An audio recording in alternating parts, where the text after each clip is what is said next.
Vamos lá? Na aula passada, nós estávamos aqui, ó. Falei para você do contrato de permissão, as características. Basicamente, o contrato de permissão, ele está formado, ele está redigido naquilo que diz respeito ao artigo 175 da Constituição Federal e o artigo 2º e o 40 da Lei de Serviço Público. Artigo 2º e 40 são os pontos essenciais para a permissão de serviço. Beleza. Aí você vem aqui, ó, contrato de concessão e contrato de permissão. Você fala, Barbieri, esse quadro cai? Não, não cai não, despenca.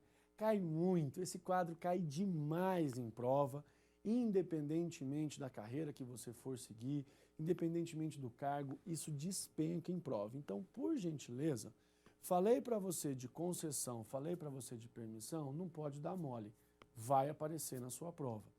E aqui, qual é a forma pela qual nós estruturamos todo esse quadro? A estruturação do quadro segue basicamente dois dispositivos. Quais são os dispositivos? Eu sigo pelo artigo 2º da Lei de Serviços Públicos e sigo também pelo artigo 175 da Constituição Federal. Só isso. Vamos comparar. Quando eu falo de concessão, qual que era o nosso macetinho? Concessão, o com é o da concorrência. Quando eu falo da permissão, não tem macetinho aqui, mas você tem que lembrar do artigo 175 da Constituição Federal, dever de licitar. Vem para cá, concessão, caráter mais estável, mais permanente, manutenção, prolonga-se e maior segurança jurídica. Permissão, caráter mais precário, mais esculhambado, já que o artigo 40 veio e diz que é um contrato de adesão precário. Para não elogiar a mãe do legislador, né, vamos falar que tecnicamente ele errou. Por quê? Porque não é um contrato de adesão precário. No fundo, a precariedade é do ato, mas tudo bem, vai. Se cair isso na sua prova, você marca que está correto, que é texto de lei. Na concessão, a licitação, como eu disse, com de concessão, com de concorrência. Só pode ser por concorrência. E olha que interessante, independentemente do valor. Nós vamos estudar a licitação e todos os seus reflexos lá na 8666 para se fazer concorrência, obras e serviços de engenharia, mais de 1,5 milhão. Bens e serviços comuns, mais de 650 mil. Aqui, na concessão, quando eu falo de concessão de serviço público e o dever da concorrência, é independentemente do valor. Você fala, como é que é, Barbieri? Independentemente do valor? Não interessa o valor. Tem que fazer concorrência. Então, já vi o examinador perguntar, doutor, doutora, diante da licitação, poderia me informar quais são os valores para a concorrência? Aí, claro. Olha, inclusive, se aqui quiser, tá o vadimécum, fique à vontade. A concorrência, se for para obras ou serviços de engenharia, será acima de 1,5 milhão. Se for para bens ou serviços comuns, demais objetos, acima de 650 mil. Tudo bem. Doutor, doutora, poderia me informar agora se existe alguma possibilidade de fazer a concorrência sem estar dentro da 8666 em qualquer valor? Aí dá, né? Se fosse computador, parecia aquela telinha com o xizinho vermelho. Deu erro. Você fala, não, claro, está aqui, ó. Dentro de concessão de serviço público. Eu tenho que licitar? Tenho que licitar. Só que qual é o valor? Não interessa, tem que ser concorrência, dane-se o valor. Maravilha. Na permissão, tem que fazer licitação, artigo 175 da Constituição Federal. Aí você pergunta, mas Barbieri, em qual valor? Não tenho valor, não falo do valor. Na concessão, ela tem que ser com pessoa jurídica ou consórcios de pessoas jurídicas. Em outras palavras, para se realizar concessão, tem que ser com PJ. Ou eu vou fazer com uma PJ determinada ou com várias PJs consorciadas. Lembrando, né, que esse consórcio não precisa ter sido já pactuado e está tudo prontinho antes da licitação. Nem tem necessidade. O consórcio ele tem que estar pactuado e tem que estar pronto antes da assinatura do contrato. Antes da assinatura do contrato administrativo. Por sua vez, na permissão, eu posso fazer permissão com uma pessoa jurídica determinada.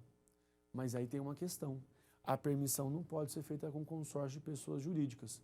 Assim como a permissão pode ser feita com pessoa física. Aqui, ó, PF, a pessoa física. mas a concessão não pode fazer com pessoa física. Então a gente vai trocar as informações, né? Um troca-troca jurídico. Enquanto a permissão pode ser por pessoa física, a concessão não pode ser por pessoa física. Mas enquanto a concessão pode ser por consórcio de pessoa jurídica, a permissão não pode ser por consórcio de pessoa jurídica. Entendeu? Aí, para a gente concluir o quadro, na concessão eu preciso de lei autorizando, então exige autorização em lei. Na permissão, não exige autorização em lei. A permissão não requer autorização em lei. Fácil? Aí eu quero só lhe trazer aqui, comentar com você, um caso de permissão que é um caso sui generis. Por quê? Como nós já estudamos, pelo artigo 2º e pelo artigo 40, a permissão é um contrato de adesão, até aí todo contrato administrativo é de adesão, e é precária. Entretanto, se não existe o dever de indenizar e etc., o STJ, ele mudou um pouquinho isso num julgamento bem pontual. O sujeito teve uma permissão da Caixa Econômica para instalar uma lotérica. Quando ele foi visualizar o ponto que a Caixa tinha dito, ó, tem que ser nesse ponto aqui, estava horrível, né? Arregaçado. Ele então fez a reforma, gastou uma fortuna, a Caixa deu ok, instalou a sua lotérica. E está trabalhando, né? Pagando todo o investimento. De repente, não tinha acho que nem um ano dessa permissão, a Caixa foi lá e tchau. Pica a mula. Espera lá. A Caixa defendeu, né? O governo defendeu que no fundo, a tese é da precariedade. Aí o STJ veio e falou, não, calma lá. Tudo bem que nós trabalhamos com a precariedade, mas nesse caso não. Houve investimento maciço. O particular não deu causa, então aqui você vai indenizar. Vem Estado, indeniza. Entendeu? Isso aqui foi um julgamento do STJ bem pontual, mas eu prefiro lhe dizer assim, ó, para a prova de primeira fase cai o texto, né? Cai o texto de lei. Eles vão associar o último inciso do artigo 2º com o artigo 40, ambos da 8987, ambos da Lei de Concessão e Permissão de Serviço Público. São aquelas palavrinhas-chave que eu lhe disse. É um contrato de adesão, um contrato precário em que cabe revogação unilateral. Está com cara de ato administrativo, né? Mas o legislador sabe como é que é. Depois nós temos autorização de serviço público. Muita gente fala que esse instituto nem existe. Muita gente fala que o Instituto da Autorização nem existe. Por quê? Porque não está na 8987, não está também no artigo 175 da Constituição Federal. Mas parte da doutrina fala que existe autorização de serviço público. E a autorização de serviço público tem características, tem pontos próprios. Primeiro, ela está ligada a um serviço não essencial. Então, quando eu falo de autorização de serviço público, ela está ligada a um serviço não essencial. O que mais que eu tenho que compreender? Ela pode a qualquer momento ser revogada. Ela pode a qualquer momento deixar o particular de ter a autorização. O que mais que nós temos que saber? Nós temos que saber o quê? Que ela é, além de precária, ela é muito instável, não há aqui uma manutenção de segurança jurídica. E a remuneração, isso é importantíssimo, a remuneração é indireta. Anote lá, a remuneração é indireta. Remuneração é indireta. Então, ela é um ato discricionário, ela é precária, ela é unilateral, ligada a serviços não essenciais e com remuneração indireta. Sabe, Barbieri, pelo amor de Deus, me dá um exemplo desse troço. Eu sou de Apucarana. Apucarana fica no interior do Paraná. É uma cidade com mais ou menos, acho que hoje, uns 150, 160 mil habitantes. Não sei se tem tudo isso, não. Uma cidade de interior. E eu tenho um amigo que inaugurou um posto de gasolina. E bem em frente ao posto tem uma praça, e essa praça estava detonada. Ele conseguiu uma autorização de serviço público, reformou a praça às suas expensas, o custo foi arcado pelo posto de gasolina, E ele lá colocou umas plaquinhas. Essa praça é cuidada, é mantida pelo posto ABC, vamos supor. Ele faz ali o marketing do seu posto. O marketing da empresa dele é uma remuneração indireta. O marketing da empresa dele é nada mais, nada menos do que uma remuneração indireta. Então anota, por gentileza, essas características, né? Conservação de praça, conservação de alguns espaços públicos, que o Estado autoriza o particular, dá essa autorização de serviço público, para que ele faça com remuneração indireta, mas ela é unilateral, ela é discricionária, ela é precária. Qualquer momento pode não ter mais autorização. Barbieri, todo mundo aceita autorização de serviço público? Não, parte da doutrina sequer fala que existe, mas não tem problema. Como tem uma parte que fala dela, é bacana conhecermos, né? Não está na Constituição e também não está na 8987, tá? Não está na Lei de Serviços Públicos. Fácil? Tranquilo? Sem problemas? Passeamos pelos principais pontos. Agora, nós vamos fazer o seguinte. Eu vou resolver alguns exercícios com você, né, naquilo que mais é cobrado, dentro do nosso objetivo de estudo aqui. E depois disso, eu quero fazer a marcação de alguns pontos, por gentileza, os pontos mais importantes da legislação. Vamos lá. TRT, 6ª Região de Pernambuco, Juiz do Trabalho, 2013. A caracterização de determinada atividade como serviço público.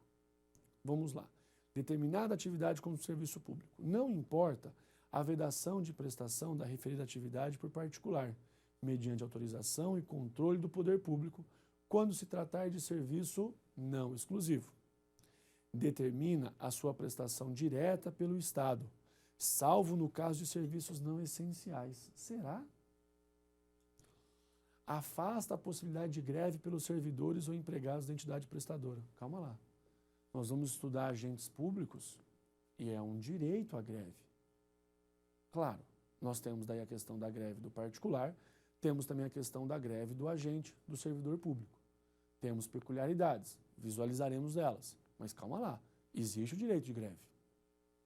Depois, independe de definição em lei e admite a prestação direta pelo poder público e indireta por particulares, exclusivamente sob regime de permissão. Ah, então não tem mais concessão, esquece a concessão.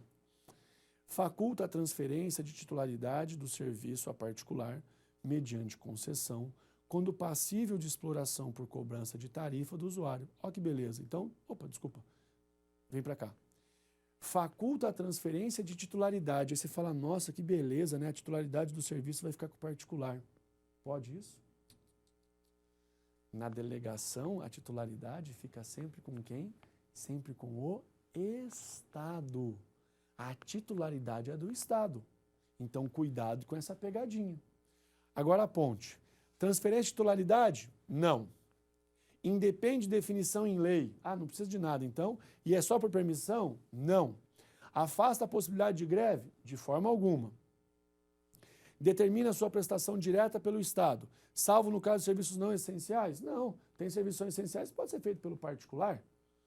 Não importa a vedação de prestação de referida atividade por particular, mediante autorização, né, lato sensu falando, e controle do poder público, quando se tratar de serviço não exclusivo. Beleza, é isso mesmo.